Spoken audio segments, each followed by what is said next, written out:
Saludos para todas y todos. Hace ya casi un año yo publiqué mi libro Autoaniquilación, el hundimiento de las sociedades de la última modernidad, para señalar el periodo descendente, senil, de las sociedades que se crearon en los años 60 del siglo XX. Aquello fue vivido mediáticamente y por la intelectualidad servil como un cambio maravilloso que iba a crear una sociedad eterna, y ahora resulta que solo 60 años después nos encontramos que esta sociedad se está desmoronando. Eso tiene un lado negativo que va a significar mucho sufrimiento, mucho dolor, mucha muerte, mucha violencia, mucha tensión, pero también va a significar la posibilidad de una revolución y de una transformación. Entonces, desde la publicación del libro han ido pasando cosas que confirman esto. Y ahora quería hablar de la marcha hacia el abismo. La sociedad actual marcha entretenidamente, es decir, va a buen ritmo, y suceden cosas que son muy sorprendentes, incluso para mí, que hace ya tiempo que venía siguiéndole la pista a los fenómenos de la descomposición y la decadencia de las sociedades. Es decir, cómo las sociedades entran en barrena, entran en crisis y entonces se desmoronan y pueden mantenerse mucho tiempo en estado de desmoronamiento sin que ningún proceso revolucionario lo altere. Eso es lo más normal de la historia. En la historia los procesos revolucionarios son la excepción, la norma son la descomposición y desintegración y el instalarse en la descomposición y la decadencia de las sociedades. Por ejemplo, lo que más me ha sorprendido es la declaración de que van a poner la edad de jubilación a los 75 años. Esto es una cosa que solamente hace 3 decenios, los tecnoentusiastas nos decían que íbamos a tener una jornada laboral de 20 horas y que nos íbamos a jubilar a los 55 años. Porque la tecnología era maravillosa, los robots, bla, bla, bla, todas estas necedades que nos cuentan como a niños, ¿no?, para entretenernos. Entonces ahora resulta que la edad de jubilación se va a alargar hasta los 75 años. Cuando ya de facto la jornada laboral ya es muy poca gente la que tiene de 8 horas, ya estamos en los 10, estamos marchando hasta los 12 y luego iremos hasta los 14 horas.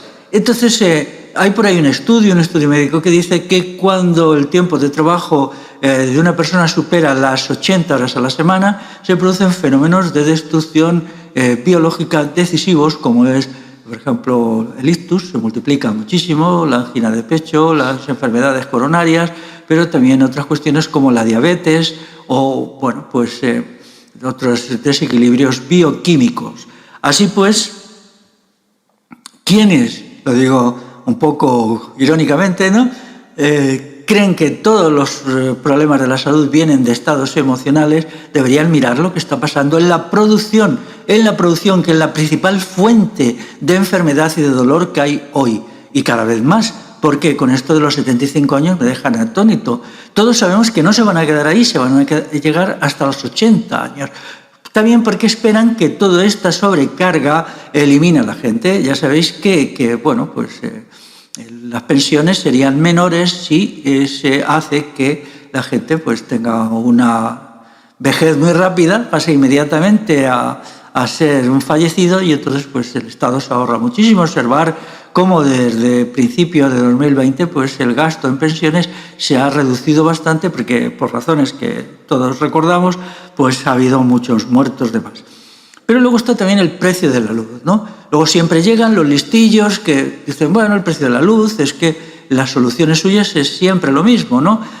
Que no lo pague el usuario porque el Estado va a regalar a las compañías no se sabe cuántos miles de millones. Es decir, no lo pagan el recibo de la luz, pero sí lo paga por medio de los impuestos. Entonces, el juego de manos que hace siempre la izquierda fascista de rebajamos el precio de la luz, pero luego vais a tener que pagar unos impuestos tan subidos que va a ser todavía peor, considerando que de 100 euros que pagamos de impuestos, solo los 30 nos son devueltos en servicios y pensiones que nosotros no queremos ni hemos pedido, porque esas pensiones las han diseñado los altos funcionarios del Estado. Entonces, vamos a ver qué pasa con esto. Pero ¿qué significa el incremento del precio de la luz, además en un tiempo que no es ni verano, ni invierno? Pues que simplemente hay escasez de energía.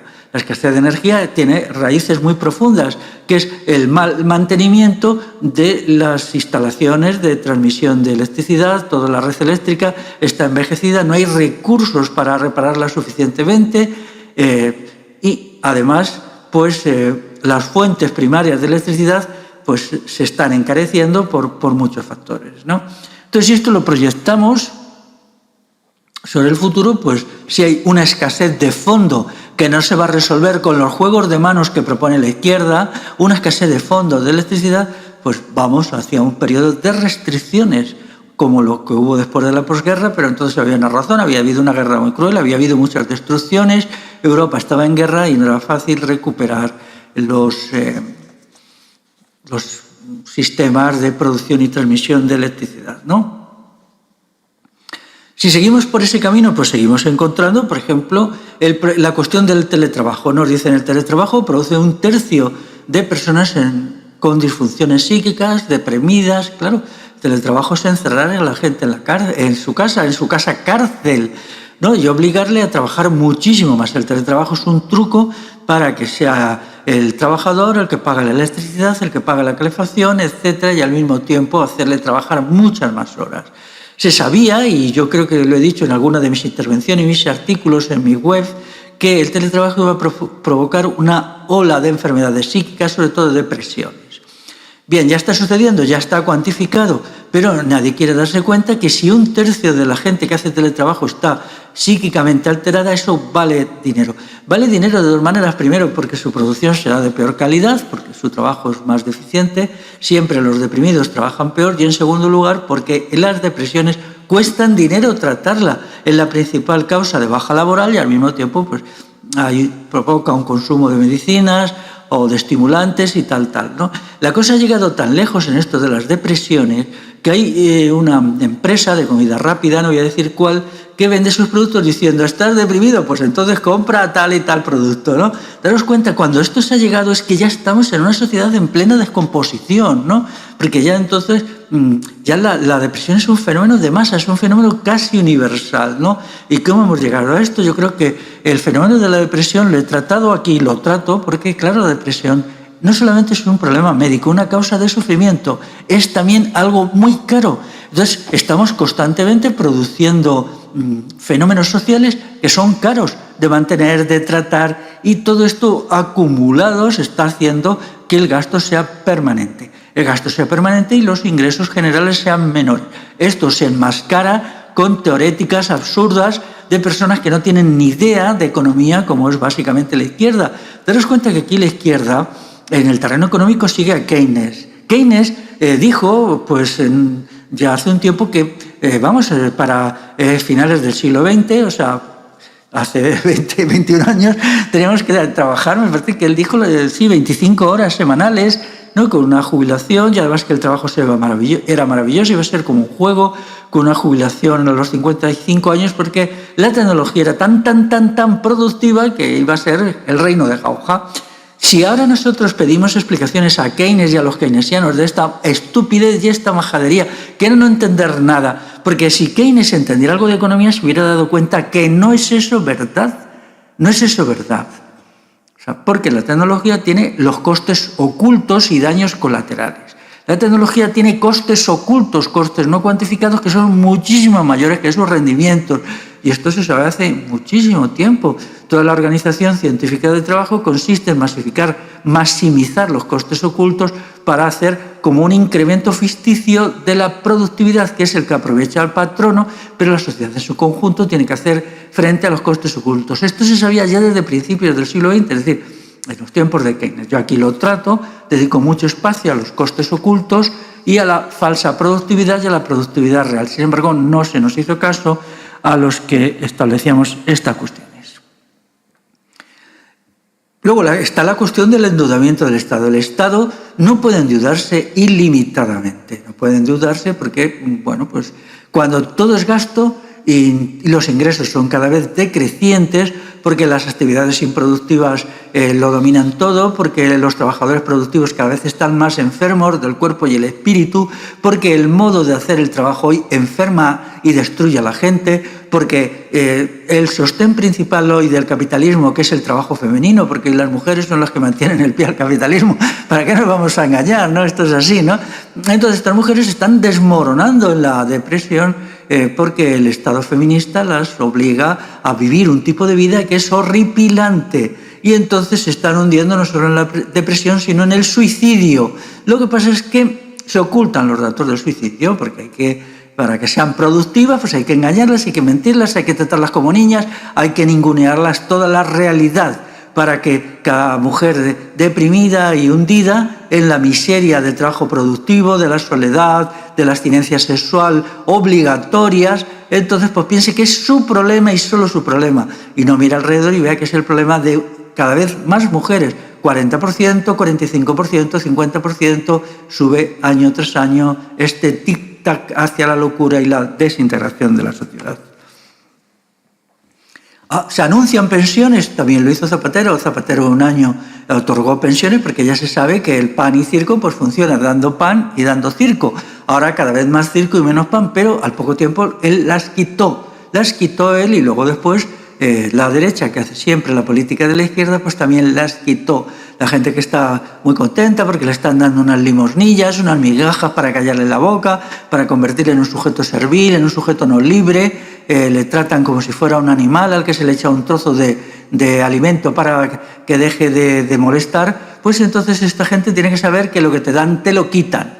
Y en una sociedad como la actual, pues las cosas no pueden seguir así, porque tiene que haber una reorganización general de la sociedad para hacer que los ingresos sean más que los gastos, que la satisfacción en el trabajo sea más que la insatisfacción, que la alegría de vivir supere a la tristeza de vivir y que los que nacen sean más que los que mueren, porque eso, bueno, pues aquí está el dato, que mi libro este ya tiene 2 añitos, casi 2 añitos, y todos los datos que yo doy aquí pues están pasando, pero multiplicados, ¿no? Y entonces pues este año ya ni se sabe cuándo los datos de 2020, el INE, el Instituto Nacional de Estadística sobre Demografía, ¿cuándo los va a dar? ¿Los va a dar quizá en el siglo XXIII o los va a dar en algún momento? Porque ahora ya todo es el juego de la ocultación y la mentira, y daros, pues nada, taparos la boca con alguna dádiva, ¿no?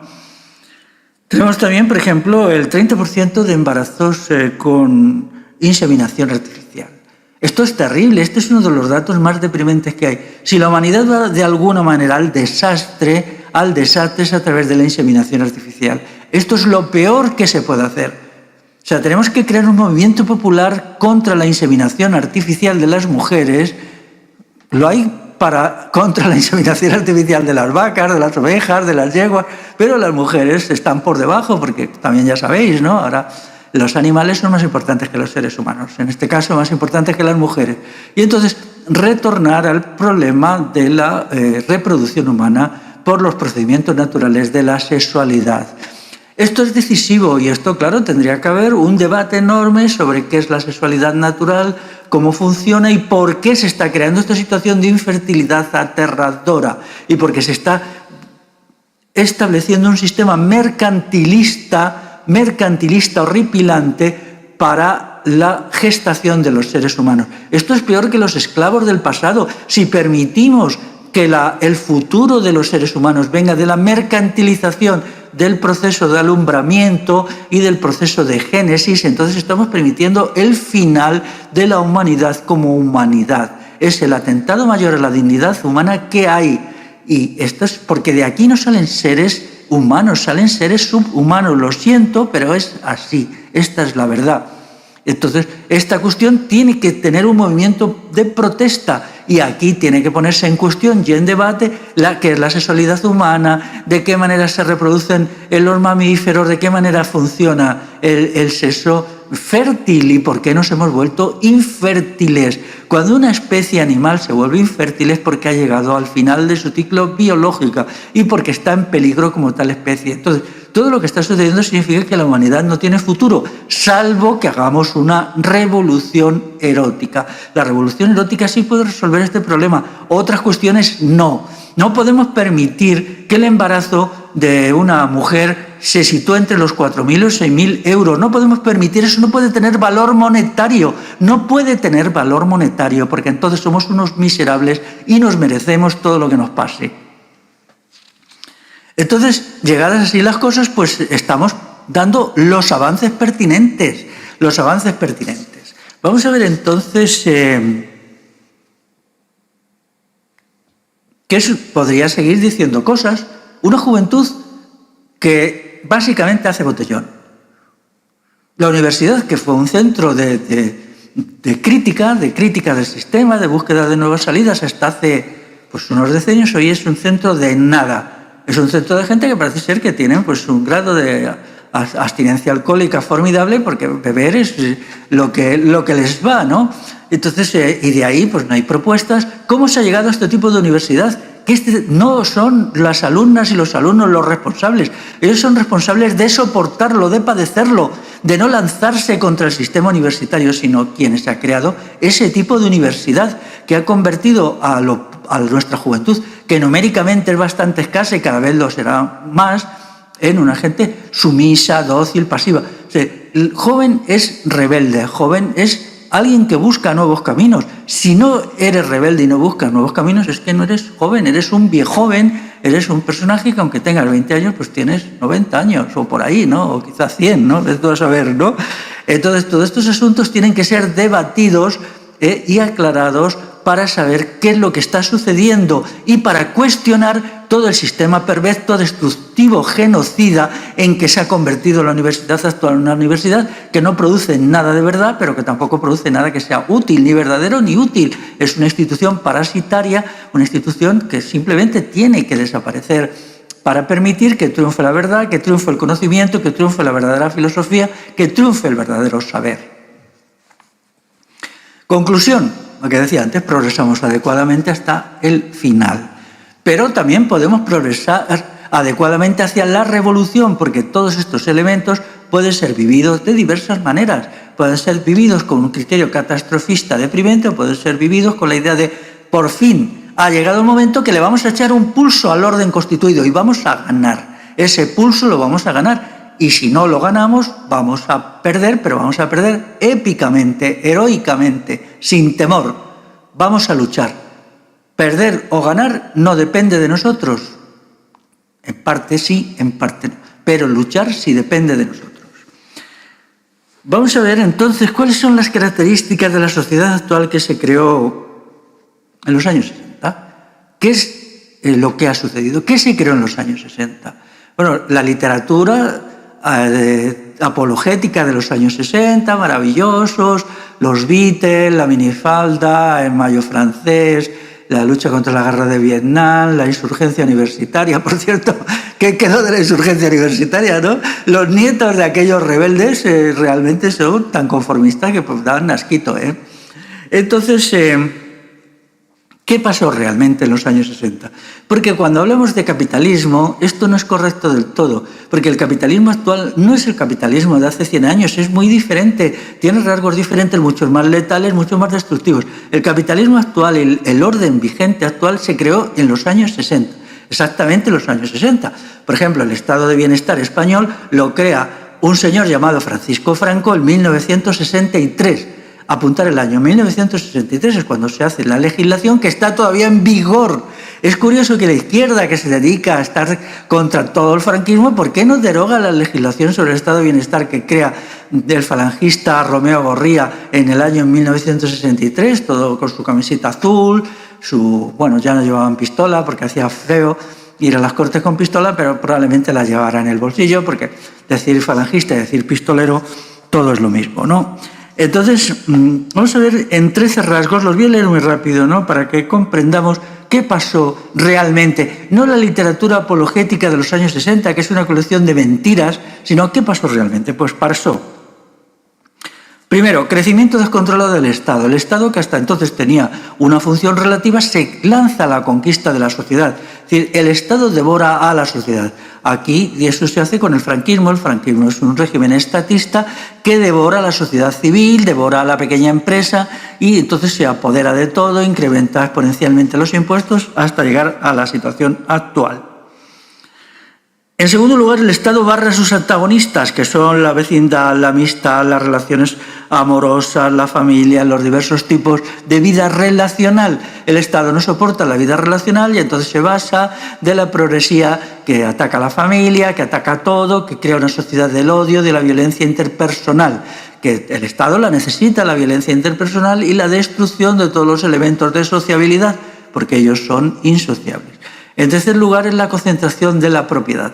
La propiedad se concentra masivamente, se toman medidas de muy diversa naturaleza, tecnológicas, fiscales, aduaneras, para ir hundiendo la pequeña empresa, el pequeño negocio, porque se decía que no era eficiente y entonces a través de la banca, a través de un sinfín de procedimientos que se podrían enumerar, yo podría enumerar como 40 o 50, pues se ataca la pequeña propiedad, y no solamente la propiedad agraria, la pequeña propiedad, sino la propiedad industrial, que era bastante eficiente porque producía sin sabotaje laboral, porque eran pues empresas, muchas de ellas familiares o empresas de amigos, donde había confianza mutua y donde todo funcionaba relativamente bien, ¿no?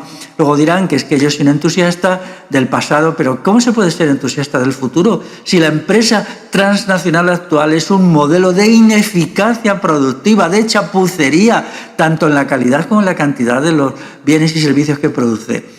Entonces, esta concentración de la propiedad pues se hizo de una manera también ideada, planeada, y ahí está explicada en algunos tratados de economía.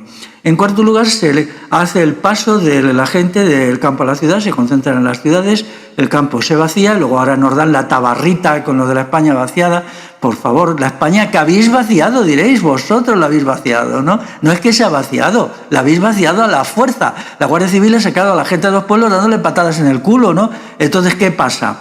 Entonces, pues se crean las ciudades ahora que ya son invivibles, ¿verdad? Son invivibles, qué horror. Pues si solo tienen 40 o como mucho 50 años, qué pronto han envejecido. En quinto lugar, el confinamiento de la juventud en la universidad. Este es un acontecimiento terrible porque al confinarla en estos campos de concentración, estos campos de entontecimiento, embrutecimiento, degradación moral y vilificación física que son las universidades, pues se ha degradado a la juventud. Hubo un primer momento en que todavía había lucha y resistencia, ya no hay nada, hay botellón, hay alcoholismo, hay degradación y hay pues una desolación total y una destrucción de la juventud. El punto sexto era la tecnologización. ¿Qué voy a contar? Pues se pensaba que la tecnología pues era el ungüento amarillo, los nuevos elementos milagreros. Se creó una idea de la tecnología milagrera. La tecnología hacía milagros, ya vemos los milagros que hace, ¿no? Sobre todo para el control social, el estado policial es el máximo logro de la tecnología. En sexto lugar, el agravamiento de los ritmos de trabajo. Se crea un tipo de trabajo que es invivible, que lleva inmediatamente al trabajador al alcoholismo, a las drogas, a la depresión, que rompe la vida familiar, que crea una generación con padres secuestrados trabajando, ¿no? Sobre todo madres, porque llega el feminismo y explica entonces que las madres tienen que matarse por la producción y que sus hijos no tienen importancia, solo matarse por sus jefes. Hacer muy ricos a los jefes es... a los capitalistas, a los empresarios, es el ideal emancipador que propone el feminismo a la mujer. En octavo lugar, es la destrucción del individuo autónomo de antaño, que era un sujeto que era autónomo porque todavía no estaba bien controlado por el Estado. El Estado crea muchos elementos de control.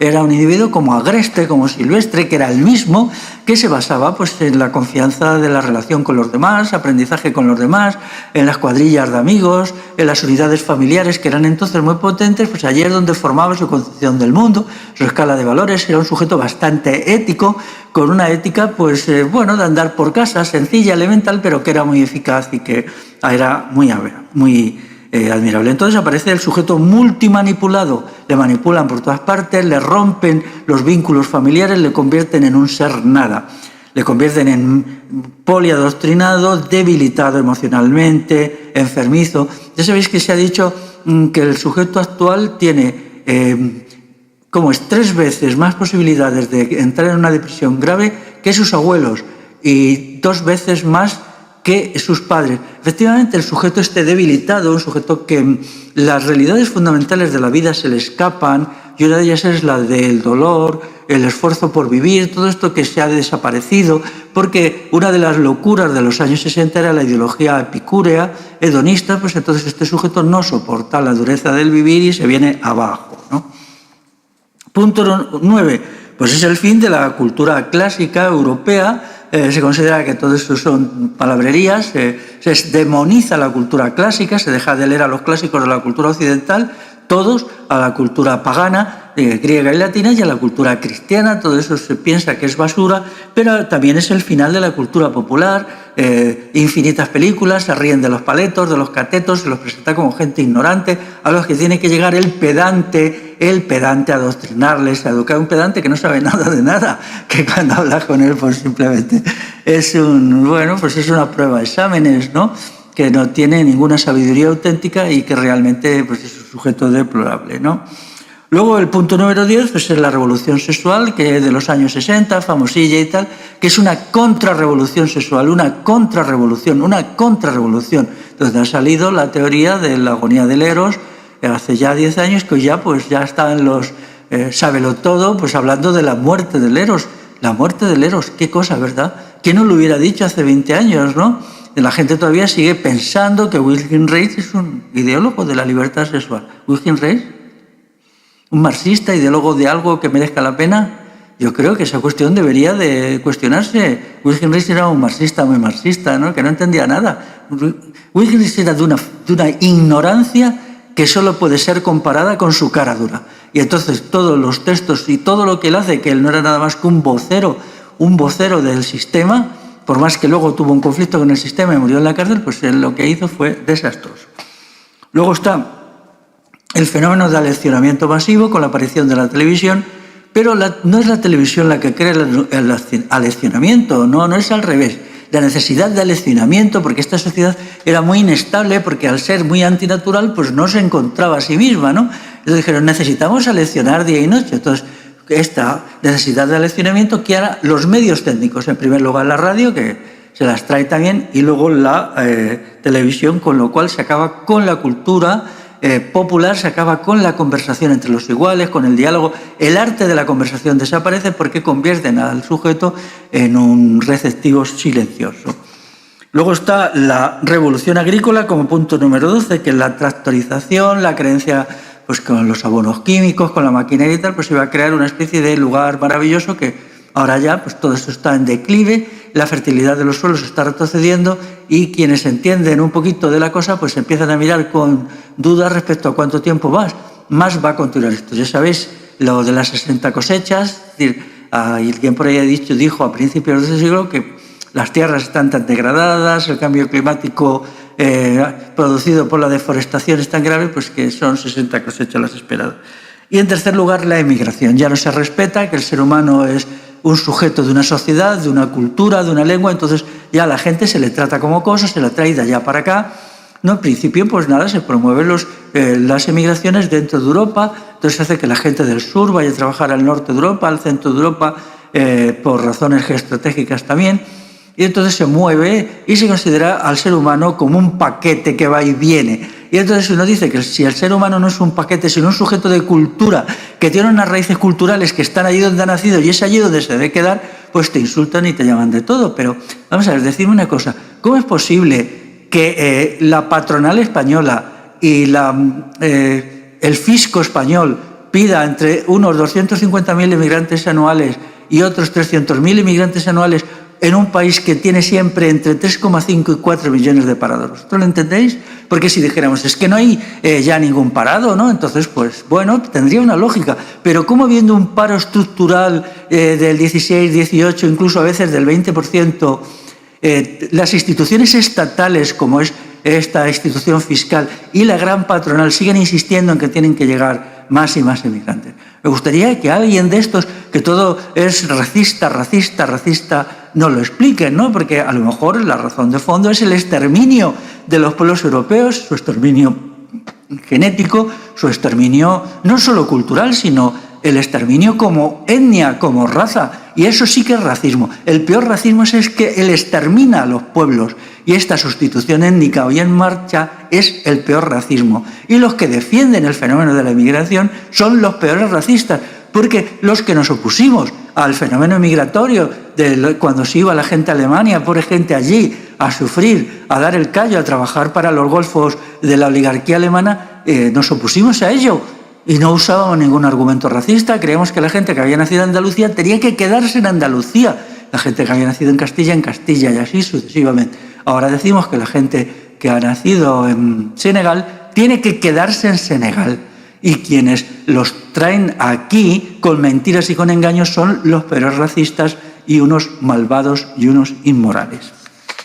Pero todo esto pues ahora resulta que no funciona. Eso es lo curioso, ¿no? Porque se dijera, bueno, se han hecho estos cambios, pero ahora resulta que no. Esta sociedad, estos cambios que se construyen en los años 60, pues tienen 25 años, todo va estupendo, que es el momento ya donde empiezan a aparecer los primeros problemas es en 1985. Es cuando ya se dice que debido a la crisis demográfica, que ya se sabía que iba a venir, porque estaba claro cuáles eran las tendencias de las curvas demográficas, pues era difícil, ¿no? Que el asunto, que la caja de la seguridad social pudiera mantenerse. Esto ya se dijo en algunas personas avanzadas en el periodo 1985-1990. Luego hubo una recuperación aparentemente estupenda, pero ya la crisis de 2008-2014 lo manifestó. En contra de la teoría abstracta de las crisis de los sabelotodo de la economía, yo digo que cada crisis del capitalismo es una crisis concreta, que hay que entenderla en concreto y tiene unas razones concretas. Todas ellas efectivamente se basan en un criterio que es la propiedad concentrada, tanto en el Estado como en la gran empresa, y eso es la causa de las crisis, pero luego hay muchas razones, ¿no? ¿Cuál es la crisis de 2008-2014? ¿Cuál es la causa? Es una crisis que afectó sobre todo a Europa occidental y a Norteamérica. Era una expresión de la ineficacia e irracionalidad del sistema en su conjunto, por doquiera que se le mirase. Si se miraba la tecnología era cara, ineficiente, irracional. Si se miraba su sistema productivo era una chapuza de principio al fin. Era unas sociedades con un aparato policial descontrolado que absorbía una cantidad de recursos enormes, que absorbe cada vez más. Cuando el feminismo, por ejemplo, ha enseñado a la gente que todo se resuelve llamando a la policía, entonces, claro, si todos llamamos a la policía, pues necesitamos muchísimos policías per cápita, ¿no? Y entonces, ¿quién los paga? ¿Quién los paga? Pues los pagamos todos con los impuestos, ¿no? Entonces, esta cuestión, pues, hace ahí, no es la causa, pues es la especulación inmobiliaria que se empieza a hacer en 2005 y que explota la burbuja inmobiliaria, pero eso solo es el factor detonante. La crisis es la disfuncionalidad de estas sociedades. Estas sociedades no dan llamar de sí, están muy dañadas, porque cuanto más artificial es una sociedad, más cara es de mantener, se mantiene a viva fuerza, lo natural va por sí mismo, pero lo artificial requiere mucha viva fuerza y esa viva fuerza es cara, ¿no? Entonces, todo lo que ha pasado a partir de 2020 pues avala lo mismo. Ya hay fenómenos pues ya muy preocupantes, por ejemplo, la desaparición tendencial de los improductivos a partir de mecanismos bien conocidos. Y entonces pues llegamos al final. ¿Tiene soluciones esto dentro del sistema? Porque aquí es muy curioso, ¿no? Rápidamente pues los partidos políticos pues ofrecen, ¿qué soluciones ofrecen?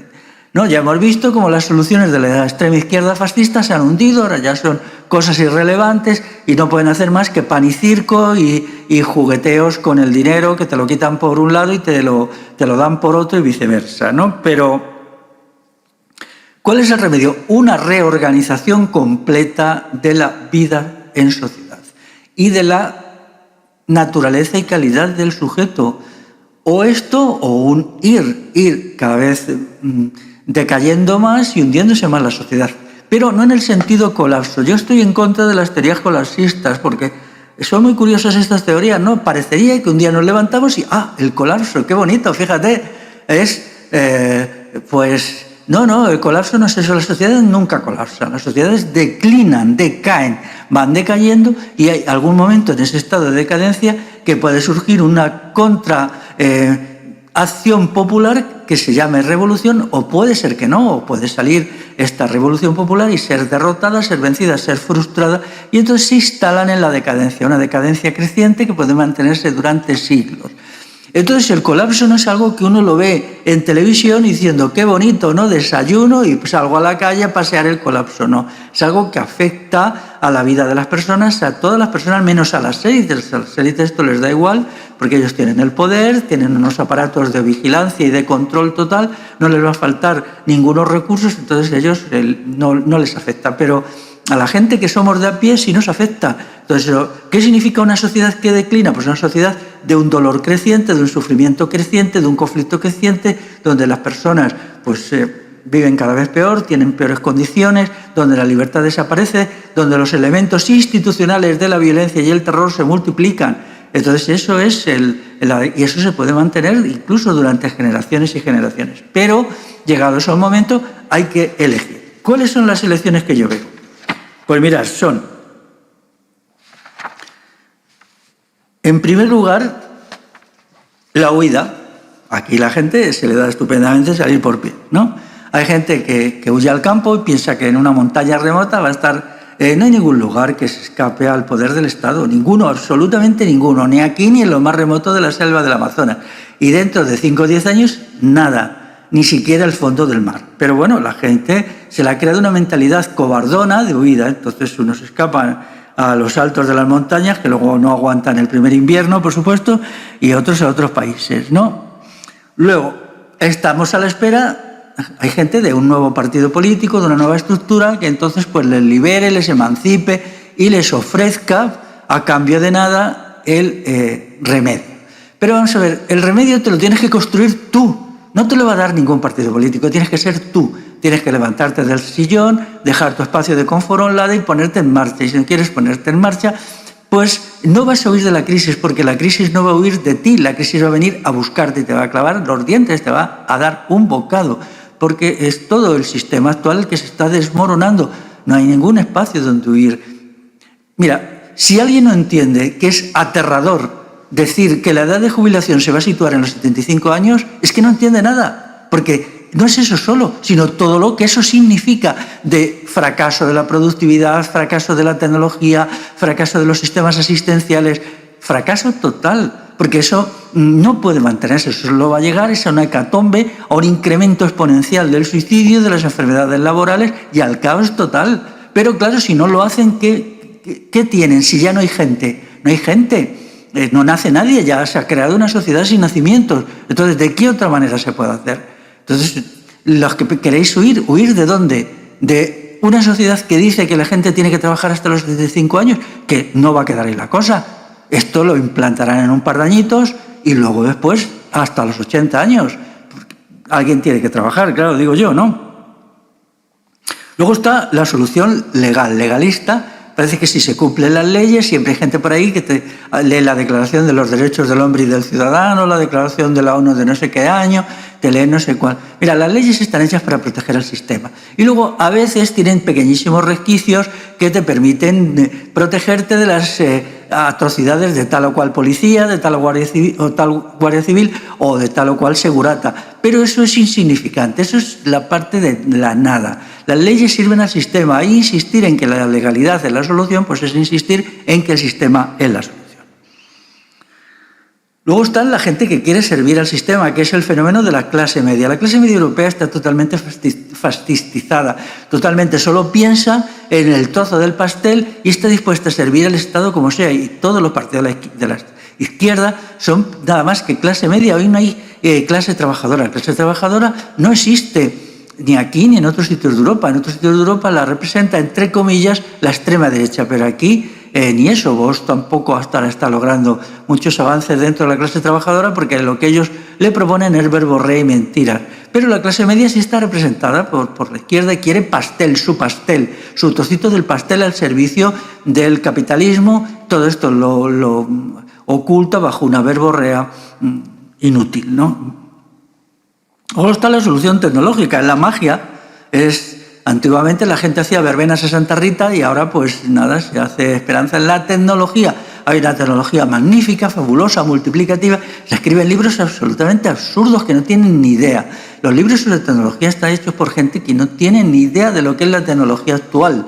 Y entonces, pues, cuentan mentiras, es una sucesión de mentiras, siempre es la misma mentira. Bueno, ahora la tecnología actual todavía no ha logrado sus frutos, pero cuando lo logre todo va a ser maravilloso. Y eso lo lees en un libro de hace 50 años. Uno coge un libro de tecnología, por ejemplo, los textos de Isaac Asimov, que están escritos en los años 70, incluso algunos en los 60, sobre los robots, y te cuentan eso. Dices, oiga, esto ya lo decían hace 50 y 60 años. Sin embargo, pues ahora los que escriben rollitos sobre la tecnología, pues te vuelven a contar lo mismo, ¿no? Son los nuevos remedios mágicos. Luego están los que creen que todo consiste en las luchas parciales. Es decir, hay que luchar por el medio ambiente o hay que luchar por tal o cual reformita y tal. Vamos a ver, la crisis es global y requiere una solución global, una solución integral. No es esto poquito que falle, pero todo lo demás está bien, es el conjunto que se desmorona. Entonces tenemos que ofrecer un programa integral y por eso creemos que tiene que ser un programa revolucionario, pero al mismo tiempo integral, pero al mismo tiempo revolucionario. Es decir, tiene que ser una batería de propuestas para los principales problemas de la sociedad. Hay otra gente que sus remedios no ven la realidad. Eso es la solución, alcohol y drogas. Nos colocamos de tal manera que no vemos la realidad porque no somos capaces de entenderla. Pero el remedio también es convivencial. Si la gente que se dedica a estas cosas, a tomar productos, que es lo que se enseña en la sociedad actual, todo se remedia con algún producto que tomas por ahí, desde la cocaína hasta tal brebaje alcohólico o tal producto sanitario. Entonces esto, hay una solución convivencial. Si aprendemos una ética convivencial, podemos conseguir que el afecto y la relación con los otros nos liberen de las adicciones. Luego está otro producto de la decadencia, que es la literatura de la decadencia. Ahora se gana dinero, sobre todo en Estados Unidos, escribiendo libros sobre lo decadente que es esta sociedad. Y también, claro, el análisis es penosísimo, ¿no? Porque resulta que es que todos somos decadentes. Sí, pero ¿por qué somos decadentes? ¿Quién nos ha hecho decadentes?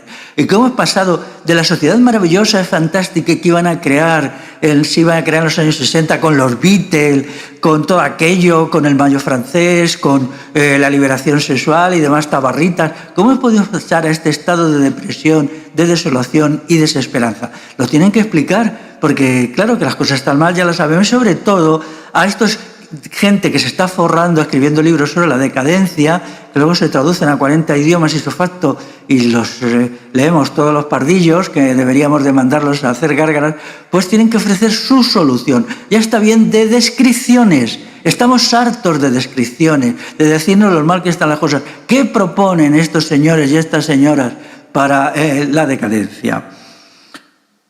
Y finalmente diré, todo lo que se propone es suprapersonal. El sujeto no cuenta. Eso es uno de los principios de la sociedad actual que más daño han hecho. Yo, sin embargo, pienso que el sujeto cuenta, que las soluciones sociales, las soluciones institucionales no valen. El sujeto es decisivo, entonces necesitamos una nueva interpretación sobre el sujeto, una nueva versión de qué es ser persona. Eso es lo más urgente de todo. ¿En qué consiste hoy ser persona en el siglo XXI? Y esta cuestión ha sido destruida porque el Estado no soporta a las personas.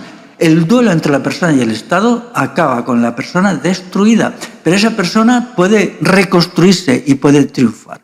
Por eso el proyecto Revolución Integral tiene en lo personal un elemento decisivo y eso es lo que le diferencia de otros proyectos meramente institucionales que son los que yo he dicho. Bueno, la mayoría ya no son ni institucionales porque ahora lo que predomina es el sálvese el que pueda. No hay de dónde huir. No, eso de sálvese el que pueda es una bobada. Vamos a pensar en el proyecto y programa de la Revolución Integral. Estamos preparando el manifiesto. Vamos a explicar por puntos el conjunto de los problemas con soluciones. ¿Que estas soluciones son duras? Claro que son duras. La vida siempre es dura. Pero en la dureza de las soluciones está la grandeza como épica, como heroísmo, como esfuerzo que requiere conseguirlas. Y de ahí, de ese esfuerzo, de esa épica, es donde va a salir el sujeto capaz, el sujeto regenerado, que es necesario que salga porque la destrucción del sujeto ha sido el gran logro de las instituciones tiránicas, políticas y económicas. Y no hay otra manera de hacerlo, no hay ninguna manera facilita y fácil de regenerar al sujeto. Tiene que ser a través de la aceptación, del combate, el esfuerzo y la lucha. Pues aquí estamos atentos, os iremos teniendo informados de lo que vamos a hacer con el manifiesto de la Revolución Integral, los pasos que vamos a dar, pero si queréis hacer vuestra aportación, pues con mucho gusto la recibiré. Hasta luego.